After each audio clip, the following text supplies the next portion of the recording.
ശബരിമല സ്വർണ്ണക്കൊള്ളയിൽ ദേവസ്വം ബോർഡും പ്രതി. 2019 എ പത്മകുമാർ അധ്യക്ഷനായ ബോർഡിനെയാണ് പ്രത്യേക അന്വേഷണ സംഘം രജിസ്റ്റർ ചെയ്ത രണ്ടാമത്തെ എഫ്ഐആറിൽ പ്രതി ചേർത്തിരിക്കുന്നത്.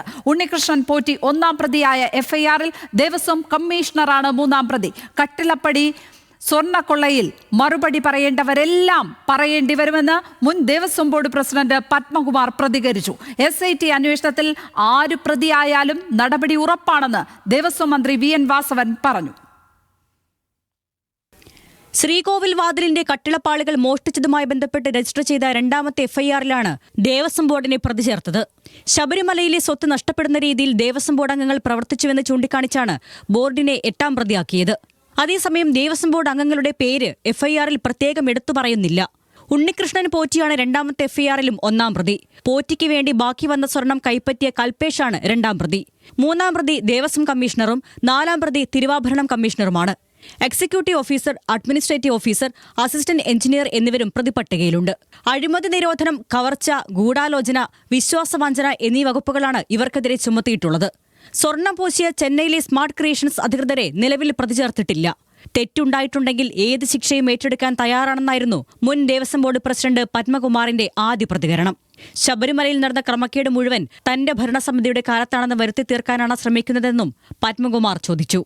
അനധികൃതമായോ ആചാരാനുഷ്ഠാനങ്ങൾക്ക് വിരുദ്ധമായിട്ടോ നിയമവിരുദ്ധമായിട്ടോ ഒരു കാര്യം എന്റെ ബോർഡിന്റെ കാലത്തുണ്ടായിട്ടില്ല എന്ന് യാതൊരു സംശയത്തിനും ഇട നൽകാതെ എനിക്ക് പറയാൻ കഴിയും. ശബരിമല ക്ഷേത്രത്തിന് വിരുദ്ധമായി ഒരു കഴഞ്ചു പോലും തീരുമാനം എന്റെ ബോർഡിന്റെ ഭാഗത്തുനിന്നുണ്ടായിട്ടില്ല. എന്തെങ്കിലും ഉണ്ടായിട്ടുണ്ടെങ്കിൽ കോടതി പറയട്ടെ, അവിടെ മറുപടി പറഞ്ഞോളൂ.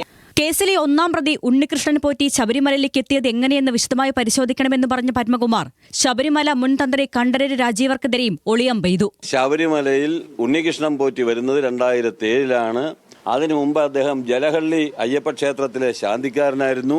ആ കാര്യങ്ങളൊക്കെ ഒന്ന് അന്വേഷിച്ച് അവിടെ കൂടെ പോയി അന്വേഷിച്ചിട്ട് പിന്നെ എന്തൊക്കെ വന്നാൽ ഞാൻ പറയാം. അന്ന് ആരായിരുന്നു തന്ത്രി എന്നുള്ളത് അന്വേഷിക്കണം. ആരൊക്കെ തമ്മിലാണ് നേരത്തെ പരിചയം ഉണ്ടായിരുന്നത് എന്നുള്ളത് അന്വേഷിക്കണം. പ്രതിപട്ടികയിലെ ദേവസ്വം കമ്മീഷണർ താനാണോ എന്നതിൽ വ്യക്തതയില്ലെന്നും അക്കാലത്ത് 2 കമ്മീഷണർമാരുണ്ടായിരുന്നതായും N വാസു പ്രതികരിച്ചു. ഉണ്ണികൃഷ്ണൻ പോറ്റി വ്യക്തിപരമായി സമാഹരിച്ച സ്വർണമാണെന്ന് കരുതിയാണ് ബാക്കി വന്ന സ്വർണം വിവാഹത്തിന് ഉപയോഗിക്കാമെന്ന് നിർദ്ദേശിച്ചതെന്നും N വാസു പറഞ്ഞു. ഈ അധിക സ്വർണമെന്ന് പറഞ്ഞാൽ അന്ന് അയാൾ എഴുതിയിരുന്നത് അയാൾ ദ്വാരപാലക ശില്പങ്ങൾ പൂശാൻ വേണ്ടി അയാൾ കുറേ സ്വർണം സ്വന്തം ചെലവിൽ സംഭരിച്ചു. പക്ഷെ അത് മുഴുവൻ ശില്പങ്ങൾ പൂശാൻ വേണ്ടി വന്നില്ല. അത് കഴിഞ്ഞ് ബാക്കിയുള്ള കുറേ സ്വർണം അയാളുടെ കയ്യിലുണ്ട് എന്നുള്ളതാണ് ആ മെയിലിലൂടെ അറിയിച്ചത്. അന്ന് മറിച്ച് കരുതേണ്ട യാതൊരു സാഹചര്യവും അന്നില്ല. ശബരിമല സ്വർണ്ണമോഷണത്തിൽ മുഖം നോക്കാതെ നടപടിയെന്ന് ദേവസ്വം മന്ത്രി VN വാസവൻ. ഒന്നാം പ്രതി ഉണ്ണികൃഷ്ണൻ പോറ്റിയാണെന്നും അയാളാണ് എൻ്റെ ആദ്യത്തെ പരാതിക്കാരൻ, കാണാനില്ലെന്ന് പറഞ്ഞവനും അവൻ്റെ വീട്ടിൽ നിന്ന് തന്നെ സാധനം കണ്ടെടുക്കുകയും ചെയ്ത് ഇതെല്ലാം നമ്മൾ കണ്ടു. അതെല്ലാം ചേർത്ത് അവർ അന്വേഷിക്കട്ടെ. നല്ല സമർത്ഥരായിട്ടുള്ള ഓഫീസർമാരെയാണ് ഇപ്പോൾ ആ ടീമിൽ പെടുത്തിയിട്ടുള്ളത്. ആ അന്വേഷണ റിപ്പോർട്ട് വരുമ്പോൾ നമുക്ക് കൃത്യമായി കാര്യങ്ങൾ മനസ്സിലാക്കാം. അതിനുശേഷം നമുക്ക് ഓരോന്നോരോന്നായി വിശകലനം ചെയ്യാം. ദ്വാരപാലക ശില്പത്തിലെ പാളികൾ മോഷ്ടിച്ചതുമായി ബന്ധപ്പെട്ടുള്ളതാണ് ആദ്യ എഫ്ഐആർ. ഇതിലും ഉണ്ണികൃഷ്ണൻ പോറ്റിയാണ് ഒന്നാം പ്രതി. ആദ്യത്തെ സംഭവം 2019 മാർച്ചിലും രണ്ടാമത്തേത് ജൂലൈയിലും നടന്നതുകൊണ്ടാണ് 2 എഫ്ഐആറുകൾ.